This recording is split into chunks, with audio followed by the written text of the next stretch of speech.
Santiago de Liniers was a French officer in the Spanish military service, and a viceroy of the Spanish colonies of the Viceroyalty of the Rio de la Plata. He is more widely known by the Spanish form of his name, Santiago de Liniers. He was popularly regarded as the hero of the reconquest of Buenos Aires after the first British invasion of the Rio de la Plata, which led to his designation as viceroy, replacing Rafael de Sobremonte. Such a thing, the replacement of a viceroy without the king's direct intervention, was completely unprecedented. He was confirmed in office by Charles IV of Spain, and endured a second ill-fated British invasion attempt and a mutiny that sought to replace him. He was replaced in 1809 by Baltasar Hidalgo de Cisneros, appointed as viceroy by the junta of Seville, and retired from public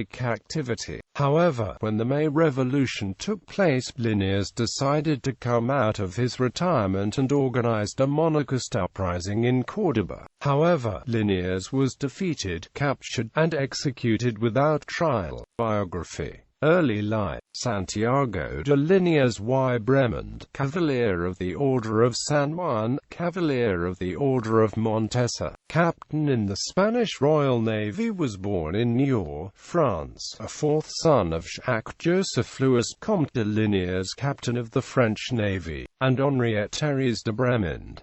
Family Liniers is one of the most antique noble French family known since the 11th century. One of its ancestors, Guillaume de Liniers, died in the Battle of Poitiers, and 8 of his members were cavaliers of the Order of San Juan. In 1765, when he was 12 years old, as a younger son, he entered the military school at the Order of Malta, where after 3 years he graduated with the Cross of Cavalier.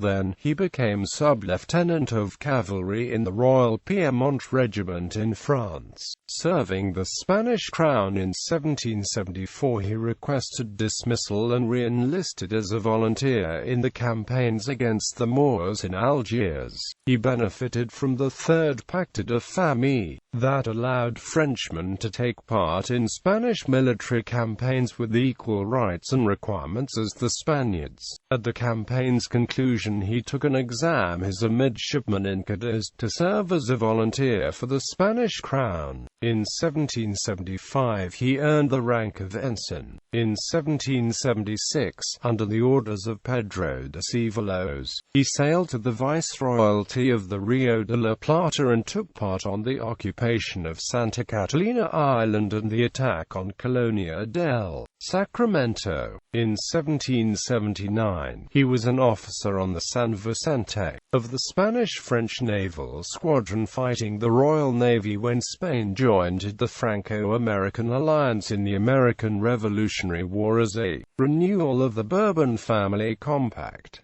The American Revolution allowed him to stand out professionally. In 1780, with a few sloops, he captured a 3-masted ship of 24 guns. In 1782, he distinguished himself particularly in the siege of Port Mahon. Under fire, he moved to the collision of 2 British ships laden with arms and ammunition, seized it and conveyed it to the Spanish lines. This earned him promotion to frigate captain. A few months later, Liniers took part in a new expedition, this time against the city of Algiers. During the First Barbary War and the Second Barbary War, the campaign did not go well for the Spanish Navy, and Madrid tried to negotiate instead. Liniers was trusted with this mission. The King of Tripoli was delighted with Liniers, and agreed to free several European prisoners. The Spanish court rewarded him for this diplomatic success by promoting him to the rank of captain and entrusting the command of the Rio de la Plata, in 1788, to organize a flotilla of gunships. He took with him his son Luis and his first wife, Juana de Menville, whom he had married in Malaga. She died 2 years later in 1790. Liniers married again, this time in Buenos Aires, Maria Martina Sarratea, daughter of one of the richest merchants of Buenos Aires.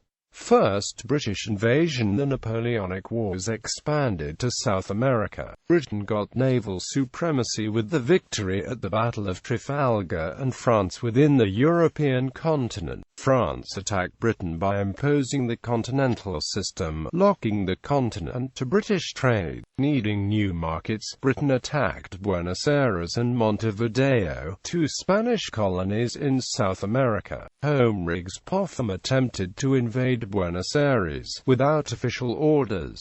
He was aware of the conditions. If he succeeded, Britain would honor his deed, but if he failed, he would be condemned for it. June 23, 1806, a British expeditionary force of 1,700 men landed on the left bank of the Rio de la Plata and invested Buenos Aires, which had been abandoned by the viceroy. Liniers remained incognito in the city, staying in the convent of the Dominicans, where he vowed to offer at the altar of the Virgin the flags of the occupiers. He then secretly escaped to Montevideo, and with the help of its governor Pascual Ruiz Huidobro galvanized the people and raised a troop of 1,200 volunteers. This early liberation army embarked on a few schooners, which joined a French privateer corvette. Landing on August 4, Liniers and his men rushed to Buenos Aires,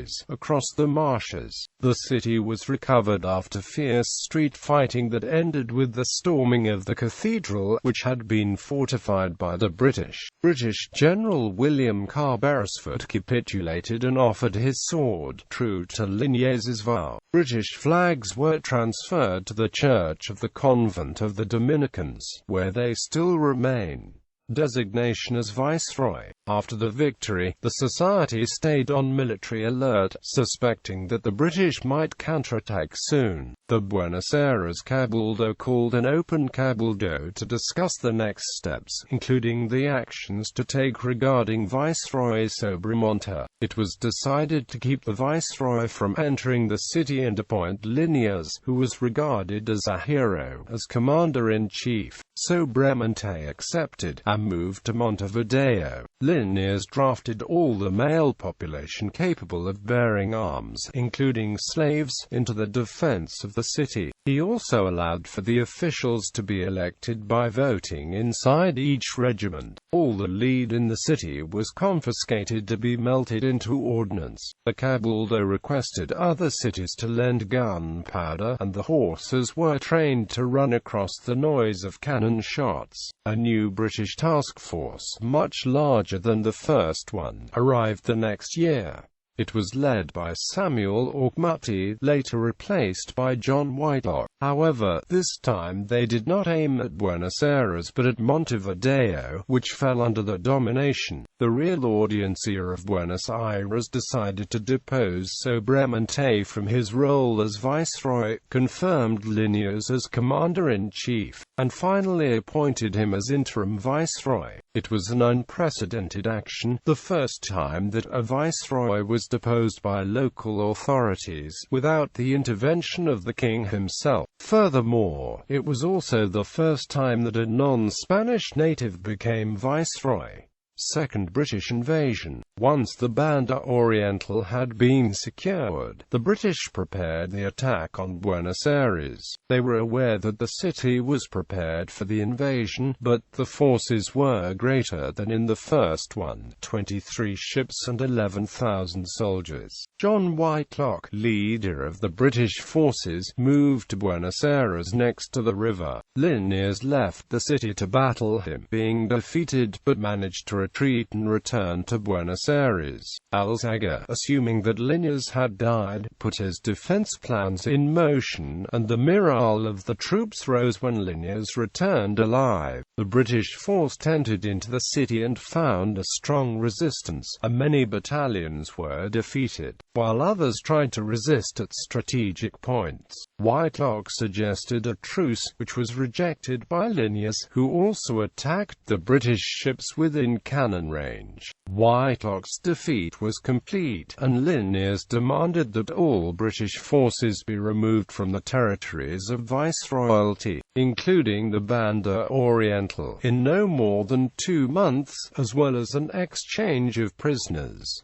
Whitelock accepted the conditions and surrendered government. There was a large number of celebrations after the victory against the British. Liniers was officially appointed as Viceroy in May 1808, and awarded the title of Count of Buenos Aires. However, this victory of the Argentine people, which was obtained without any military help from Spain, led to a new political situation in which some will for independence started to emerge. In this configuration, Liniers, who appeared to be a fantastic leader during the emergency crisis, began to be criticized by the different parties, including the conservative members of the Cabildo, led by Alzaga. On one side, Spanish leaders criticized the new power of the Argentine people issued from the formation of Criollo armies, and thought that Spanish influence was in danger. On the opposite side, Criollo people, who were asking for more independence,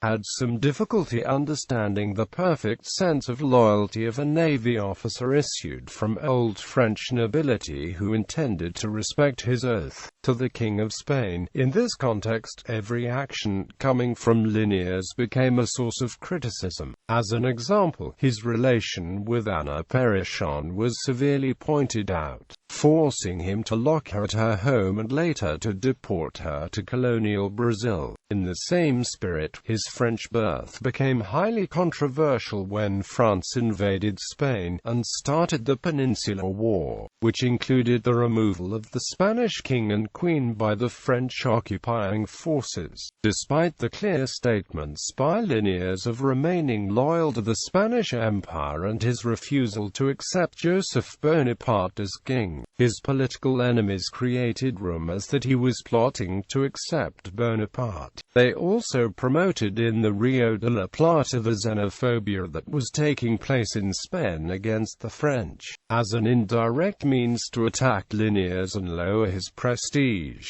The arrival of Sassonet, an agent of Napoleon seeking recognition for Joseph Bonaparte as King of Spain, boosted rumors and controversy. The Criollo peoples promoted the Carlotist project, which tried to crown Charlotte of Spain, sister of Ferdinand, as regent of the Spanish territories in the Americas, under a constitutional monarchy. The project did not achieve success. The news of the creation of the Junta of Seville was seen by both Criollos and Peninsulars as a chance to create similar governments locally, but they had different perspectives on the political line such governments should have. Javier de Elio, governor of Montevideo and allied with Alzaga, created a junta in the city. Alzaga set off a mutiny to do the same in Buenos Aires, but the forces under the command of Cornelio Saavedra defeated it and kept Liniers in power. Alzaga was jailed and the military bodies that took part in the mutiny were dissolved, which left only military bodies loyal to the Criollos. The Junta of Seville appointed a new viceroy, Baltasar Hidalgo de Cisneros. Some Criollos proposed Liniers to resist the replacement with the forces under his command. It was considered that only a rightful king could appoint viceroys, and despite the circumstances of his designation, Liniers had been confirmed in office by Charles IV, whereas Cisneros, appointed just by the junta, may have lacked such legitimacy. However, Liniers rejected the proposal and gave up government without resistance. After leaving government, he retired from politics and moved to Córdoba province, settling in the town of Altagracia. However, he came out of his retirement shortly after, when news of the May Revolution arrived to the province. Counter-revolution and death. The governor of Córdoba, Juan Antonio Gutiérrez de la Conca, called for a meeting of the social elite of Córdoba. Liniers included, in order to discuss reactions towards the Primera Junta. At this time, Liniers' father-in-law, Martin de Sarratea, wrote a letter to ask him to stay away from the counter-revolution, which he refused in the name of honor and respect to his word. The Córdoba Cabildo gave recognition instead to the Regency Council of Cadiz, and Cisneros secretly gave authorization to Liniers to raise the viceroyalty against the junta. Liniers wrote to other royalist leaders, trying to organize the forces to fight against Buenos Aires. The junta decided that, among the many enemies that could threaten it, Córdoba was the most dangerous. So an army led by Ortiz de Ocampo was sent to fight against it.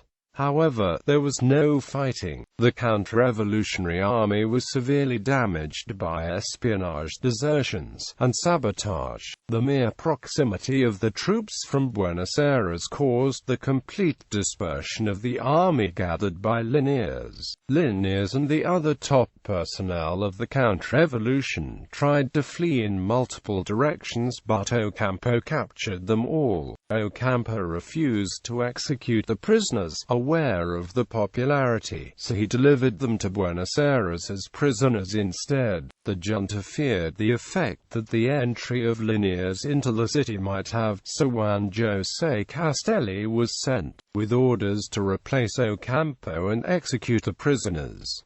The execution took place at Cabeza de Tigre on the border between Santa Fe and Córdoba. Legacy Liniers had been recognized in life with a street of Buenos Aires named after him, after the triumph against the British invasions. However, after the counter-revolution and the new number of heroes of the Argentine War of Independence, most names of such streets were modified in 1822. During the government of Martin Rodriguez, the former Liniers Street consisted of the modern Defensa and Reconquista streets. The higher recognition to the heroes of the War of Independence stayed, but Liniers got renewed recognition with time.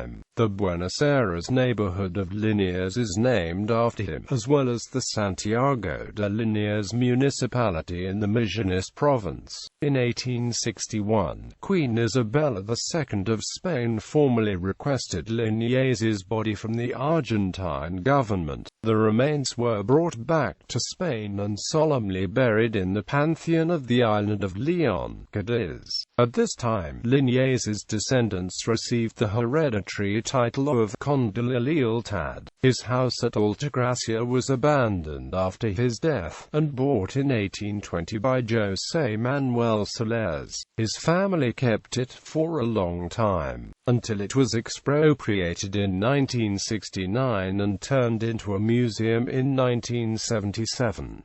It was declared Heritage of Humanity by UNESCO on December 2, 2000. One of the best-known portraits of Liniers is La Reconquista de Buenos Aires, by Charles Fouquet. El Ultimo Viri, a novel by Horatio Salduna, is based on Liniers' life. Bibliography. De Tito, Ricardo. Hombres de Mayo. Buenos Aires. Grupo Editorial Norma. pp. 25-50.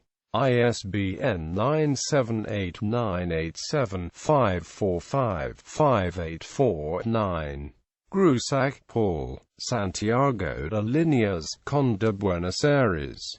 Buenos Aires, Ciudad Argentina. ISBN 987-507-114-5. Ortega, Ezequiel. Liniers, una vida frente a la gloria y la adversidad.